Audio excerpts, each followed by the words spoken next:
American White House press secretary സ്ഥാനത്ത് നിന്ന് Caroline Leavitt പടിയിറങ്ങുകയാണ്.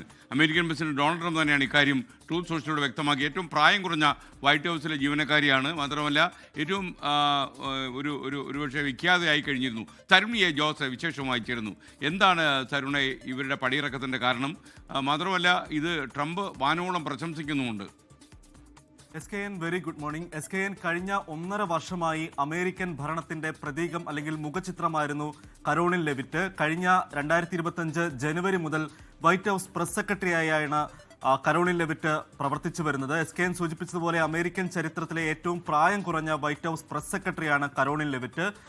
Caroline Leavitt നേരത്തെ ട്രംപ് ആദ്യം ഭരണത്തിലേറിയപ്പോൾ 2020-ൽ അസിസ്റ്റന്റ് പ്രസ് സെക്രട്ടറിയായി പ്രവർത്തിച്ചിരുന്നു. പിന്നീട് 2024-ൽ ഡൊണാൾഡ് ട്രംപിന്റെ പ്രസിഡന്റ് സ്ഥാനത്തേക്കുള്ള പ്രചാരണത്തിനിടെ ട്രംപിന്റെ നാഷണൽ പ്രസ് സെക്രട്ടറിയായി കരോളിൻ ലെവിറ്റ് പ്രവർത്തിക്കുകയായിരുന്നു. കഴിഞ്ഞ ജനുവരിയിലാണ് പ്രസ് സെക്രട്ടറിയായി കരോളിൻ ലെവിറ്റ് സ്ഥാനമേറ്റെടുത്തത്. ഇതിനുശേഷം ലോക രാഷ്ട്രീയത്തിൽ നിർണായക സംഭവങ്ങളുടെ വരവായിരുന്നു. അതായത് വെനസ്വേലയിലെ ഭരണ അട്ടിമറിയും അതിന് തുടർന്നുണ്ടായ ഇറാനിലേക്കുള്ള അമേരിക്കൻ ആക്രമണവുമെല്ലാം ഇതിനുശേഷമാണ് ഉണ്ടായിരുന്നത്. ഈ സമയത്തെല്ലാം നിർണായക വിവരങ്ങൾ ലോകത്തെ അറിയിച്ചിരുന്നത് കരോളിൻ ലെവിറ്റാണ്. കരോളിൻ ലെവിറ്റ് ഇപ്പോൾ വൈറ്റ് ഹൗസ് പ്രസ് സെക്രട്ടറി സ്ഥാനത്ത് നിന്ന് പടിയിറങ്ങുന്നു എന്ന് ഡൊണാൾഡ് ട്രംപ് തന്നെയാണ് ട്രൂത്ത് സോഷ്യലിൽ വ്യക്തമാക്കിയത്. അതിന് പ്രധാനപ്പെട്ട കാരണം കുടുംബത്തോടൊപ്പം ചെലവഴിക്കാൻ കൂടുതൽ സമയം കരോളിൻ ലെവിറ്റ് ആവശ്യപ്പെടുകയായിരുന്നു.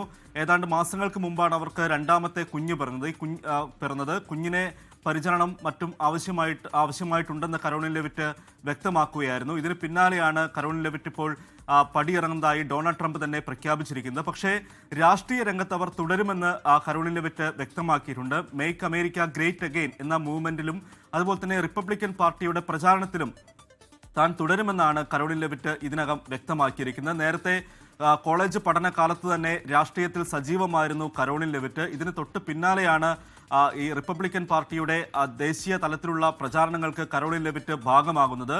2019-ൽ തന്നെ വൈറ്റ് ഹൗസ് പ്രസിഡൻഷ്യൽ റൈറ്ററായി അവർ ചുമതലയേൽക്കുകയായിരുന്നു. ഇതിന് തൊട്ട് പിന്നാലെയാണ് വൈറ്റ് ഹൗസ് അസിസ്റ്റന്റ് പ്രസ് സെക്രട്ടറിയായി കരോളിൻ ലെവിറ്റ് സ്ഥാനമേറ്റത്. ഇതിനിടെ 2022-ൽ ജനപ്രതിനിധി സഭയിലേക്ക് റിപ്പബ്ലിക്കൻ പാർട്ടിയുടെ പ്രൈമറി മത്സരത്തിൽ അവർ വിജയിക്കുകയുണ്ടായി. പക്ഷേ പിന്നീട് ഡെമോക്രാറ്റിക് സ്ഥാനാർത്ഥിയോട് പരാജയപ്പെടുകയായിരുന്നു. ഒരുപക്ഷെ കരോളിൻ ലെവിറ്റ് വരും നാളുകളിൽ അമേരിക്കയിൽ തെരഞ്ഞെടുപ്പ് രംഗത്ത് സജീവ സാന്നിധ്യമായേക്കുമെന്നുള്ള റിപ്പോർട്ടുകളും ഇതിനകം പുറത്തു വന്നിട്ടുണ്ട്.